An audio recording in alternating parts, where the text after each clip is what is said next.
You're watching BCTV. We're all about Branford.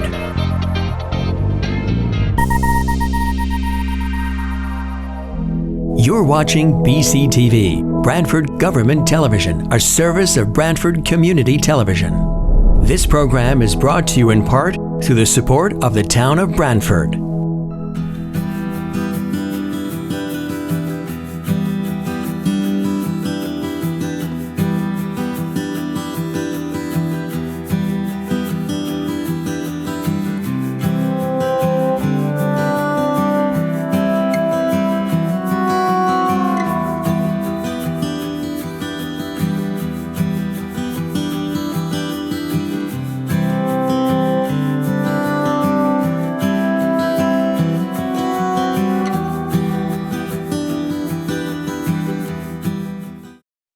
Okay, 5:30.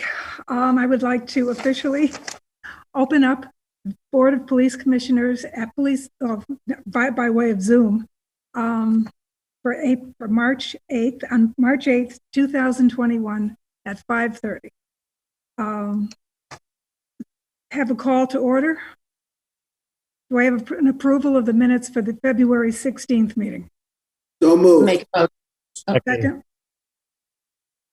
second. Okay, all in favor? Aye. Aye. Then we have the report of the chief next. All right. Good evening, everyone. I'll run through the report of the chief. The ComStat report, in your commissioner report, you'll see basically our Part 1 crime stayed stable for the month of February, where we are seeing an increase in the past month and pretty much nationally and regionally. We're seeing an increase in catalytic converter thefts. For those who are not familiar with cars, that is a component that's within your exhaust system that helps with the emissions. There are precious metals that are within that part of your quote unquote, say the muffler. And there's a market for that. So what we're experiencing, we've had, I believe, 7, actually 9 recently. And what they tend to target is the larger vehicles, your larger trucks and vans, because they can get underneath them a lot quicker. And they use battery operated saws and they cut them right off. The also big target is the hybrid vehicles. The hybrid vehicles also have this concentration of precious metals, so they will target those vehicles. They're a little tougher to get under, but they'll use jacks or they'll slide underneath there. So this is region-wide. Our crime analysts, along with our detectives, are monitoring it. I can tell you that, the cash supplier, the people that are buying these, whether it's a scrap yard or someone involved in the metal business, we're not going to see these turn up per se at some of the scrap yards. So our investigative angles are kind of limited, but we're monitoring it and working with other towns. Other towns are getting hit pretty hard too, and across the country. So what can we do, or what can citizens do to protect themselves? Basically, if you have a garage, a business with these type of trucks, and you can house them, of course, house them indoors, well-lit area. And then, some of the car alarm systems have anti-vibration systems in them. Some of them are problematic because they'll wake you up during the wind or a windstorm, but, last resort, you can utilize those, and certainly call us with any type of suspicious activity if you see people. But, the commuter lots, the business lots, everything's fair game, but a lot of the businesses get hit hard. On the auto theft category, which is our monthly issue, we had 3 this month. The only one of them was more of a scam, a fraudulent identification we used to purchase a vehicle, was subsequently located in Brooklyn. But the other 2 that we had in town, one was recovered in New Haven. The other was recovered in Waterbury. Again, ongoing issue. There is some discussion in this legislative session to look at it and study what the problem is. But as I've mentioned many times, we kind of know where the problem is with this. So please just lock your cars. Do not leave your keys or your fobs in the cars. Other than that, just a little uptick in accidents that could be attributed to many factors, including the weather. We had some rough weather there for a while. But also, under CompStat, over the past 30 days, we've experienced 2 suicides of relatively young people in the town of Branford. Both of these parties weren't from the town. However, they had connection to the town of Branford. And, when you couple this with the mental health calls that we see, I know these meetings certainly don't get the public attention or the amount of viewers that, an in-person meeting, but I just want to reach out and let everyone know that if you have someone you know or a loved one that is struggling, please reach out for help. 211 will get you a good referral. You can certainly call the police department. We can assist you with trying to find some help and guidance. This is difficult for the community. It's difficult for the loved ones. And, our detectives on the last one that, grabbed some media attention, they worked in very tough conditions. And it was a very difficult scene and, very difficult time for all those involved and dealing with the family also. So, I'd like to just, say that they are working. We have many facets to this job, and at times it's extremely difficult, but they did a very good job. Because we have to treat these as a criminal matter until we can rule out otherwise. So, as the deputy put out some of the press releases, we appreciate the community's patience. The speed of social media these days, what we do is not a 15 or a 30-minute crime drama on TV. There's a lot more to it. So we appreciate the patience. So when you see, media releases, specifically the most recent one in Stony Creek, we'll put out the information. We'll let you know when there's time to worry, and we'll give you updates as we deem necessary. But difficult situation, but please, if you know anyone needs help, get the help. We're combating 2 fronts here, the mental health side and also the opioid crisis. I'm not happy to report this, but we had, in the calendar year of 2020, we had 17 fatal overdoses in the town of Branford. If we dig into some of those, obviously not every one of those incidents happened in a residential setting. We do have several hotels and a transient population there. So I think some of that's attributed to that. But, mental health. Oh, I'm on the phone. Please, I'm on the computer, police commission meeting. On a positive note, Officer Erin Weber has completed her 10-week field training officer. As some of you may recall, Officer Weber came over to us from Central Connecticut State University Police Department. She's doing very well. Matter of fact, she hit the streets alone tonight for the first time. But her review was very positive. We're very lucky to have her, and we wish her the best. Other than that, I don't have any, as far as the asset forfeiture report, nothing in, nothing out. So that's stable. We do not have any injuries to report, and we did not receive any correspondence to be prepared for this meeting. Okay. Okay, the next is report of the chair. And I don't have anything to report really, except the next meeting is April 12th. Well, whoa, we got to do traffic. Traffic. Yeah. Why do I forget that every month? All right, traffic. Val? Patty, you want to take a lead? I think you have more notes than I, because I wasn't on the front. Sure. I mean, I have no action on the end. Yeah. The first item was a request for a sign at the entrance of the driveway at 59 Monterey Street. The parking there is very, very tight. The homeowner was saying she has trouble getting in and out of her driveway because cars are partially blocking the driveway or parking too close to the driveway.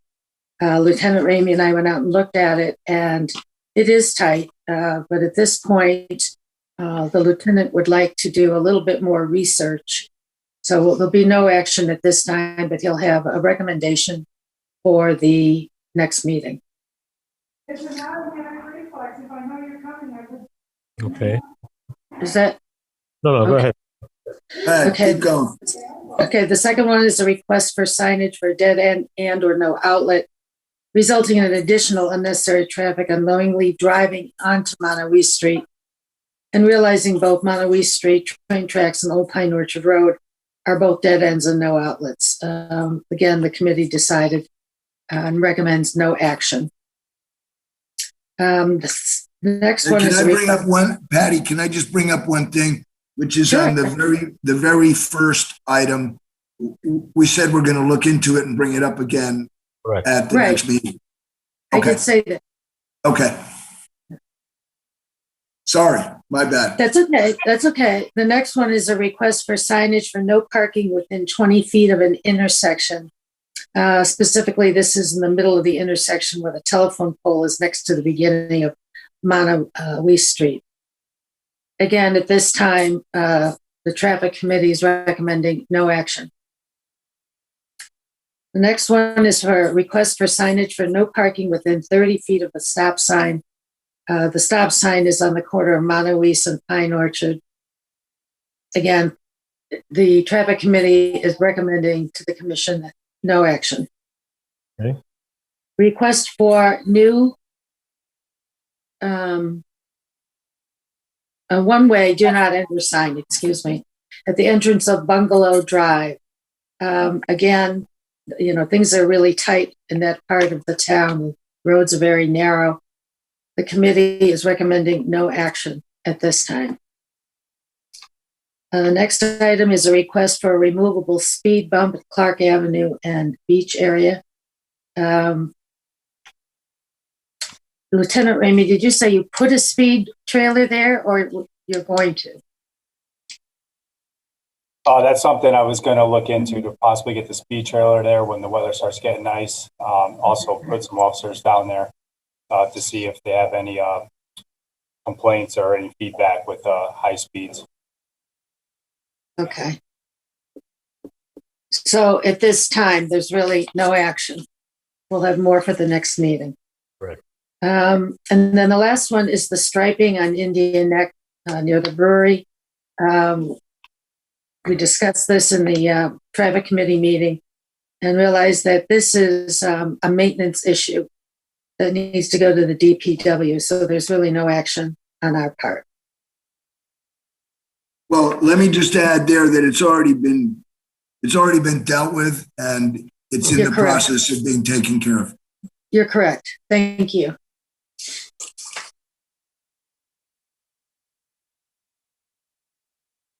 Okay. Sometimes I can't write as fast as my brain's going, And that's all we have on for new business on the traffic committee.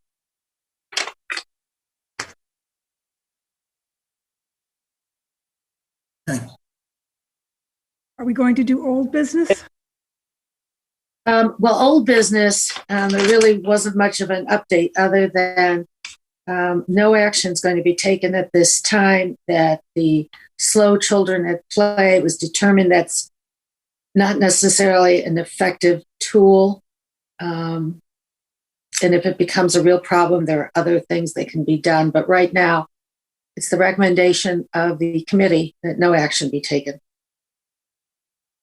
Okay, so that's the traffic commission report, correct? Yes, correct. Any additions, any comments?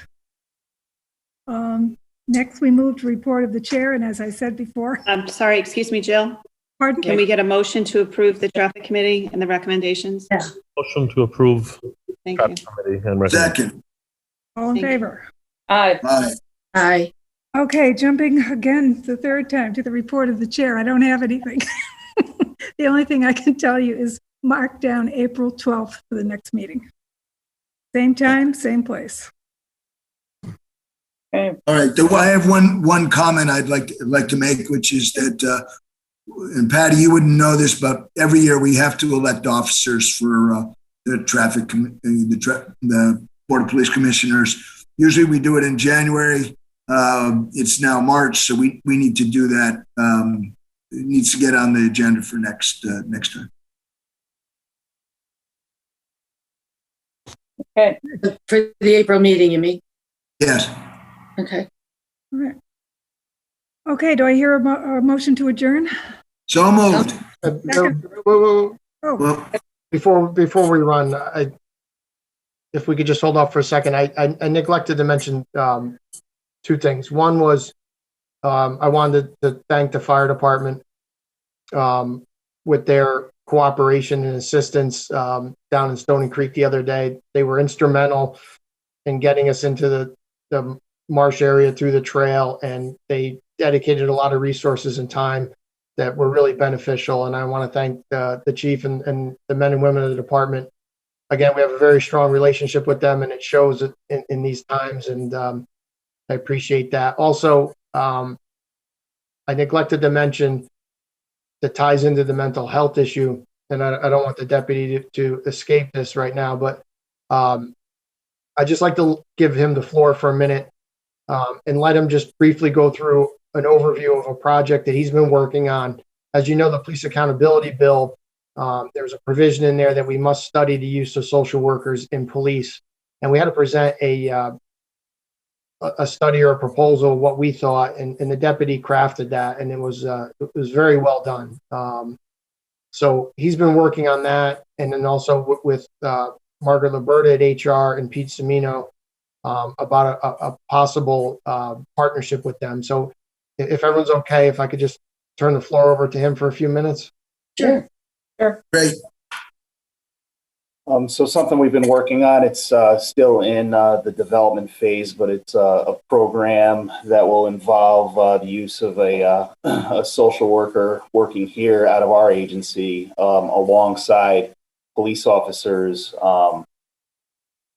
And the social worker will be, have the oversight of Peter Semino at the counseling center. So the position itself will come from the counseling center, but the person will be working within our agency full time as part of our staff. And they'll be here to help us with crisis calls for service and follow up for on social and mental health calls. So,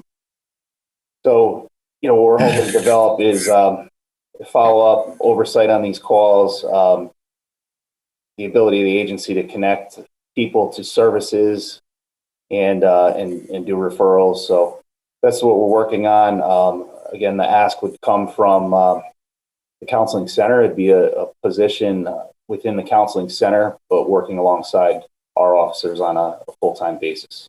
So that's where we're at. That's what came out of our research. We spoke about the Police Accountability Act and the need to conduct a study to see if, mental health, to see where we can improve with in terms of social and health service calls for service that we take here at the PD. And that's what we came up with. We do a lot of that work. We're on crisis calls daily. We deal with drug addiction. We deal with homelessness. So we deal with a lot of things that a social worker can help us along the way. And we think that this would be progressive change, and we welcome it. And our agency is open to it. So if there's any way we can do anything better, that's really what we're looking to do. And again, it's early phases of development of the program, but it's something that we hope moves forward. Deputy, could I ask you a question? Would Sure. this person be physically in the police department office, or would they be going on calls with you?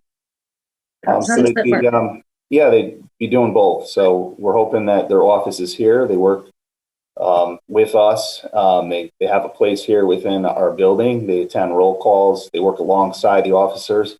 They develop relationships with the officers, and then they go out into the field where needed.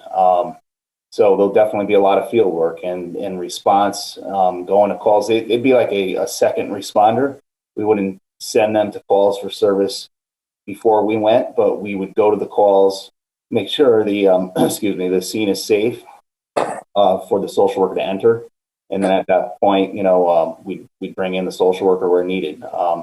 There's a lot of crisis calls that officers go on that, some are very easy. Some you get to, the people say, "Well, I need help. I got to go to the hospital. I need help."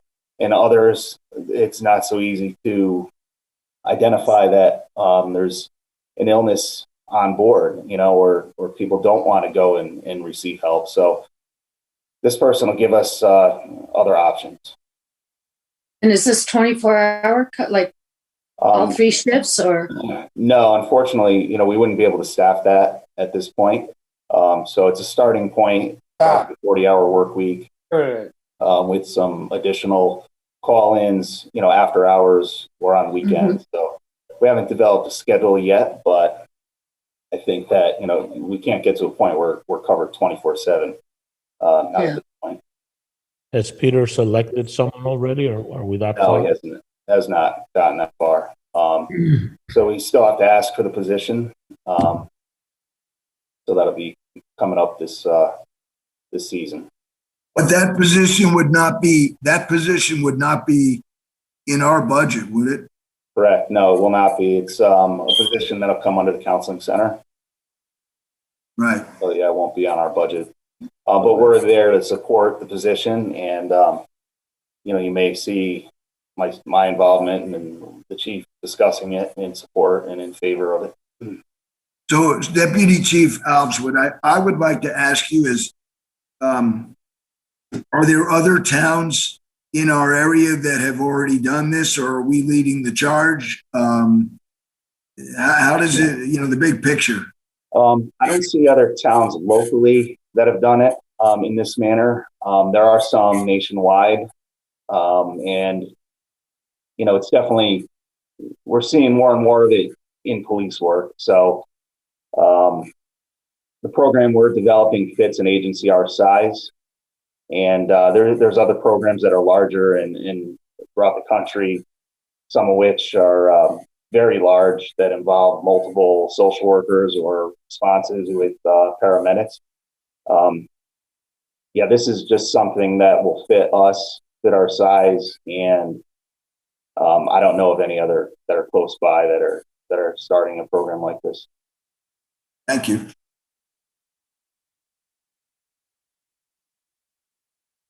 I just have one question before we adjourn. The CDC today announced that people that have been fully vaccinated can gather, whether indoor or outdoor, with each other, only with people that are fully vaccinated. So at what point would we meet in person as opposed to a Zoom call? I'm assuming a year, maybe. But typically those regulations are, that may be a federal guideline that'll get picked up by the state health department and then pass through to our local health department. So I think our recommendation would be to wait and to see when we get to the point of our local health department endorsing that we follow that guideline. Good enough. But do you have an idea as to when it would happen? I mean, is a year being optimistic? Yeah, I would hope it'd be a year or less at this point. If that's coming from the federal government. Because this really is not as warm and fuzzy as our usual meetings.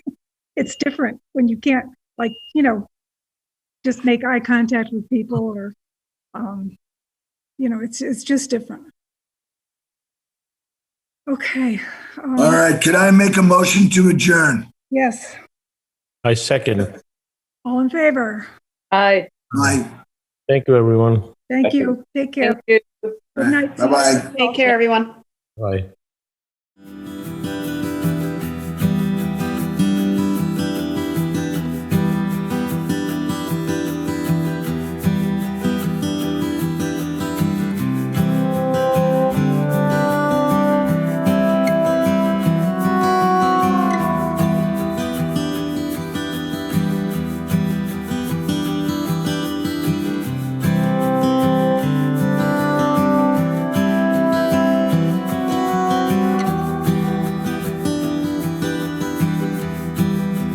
This program was brought to you in part through the support of the Town of Branford. Watch town meetings and other videos on demand at BranfordTV.org.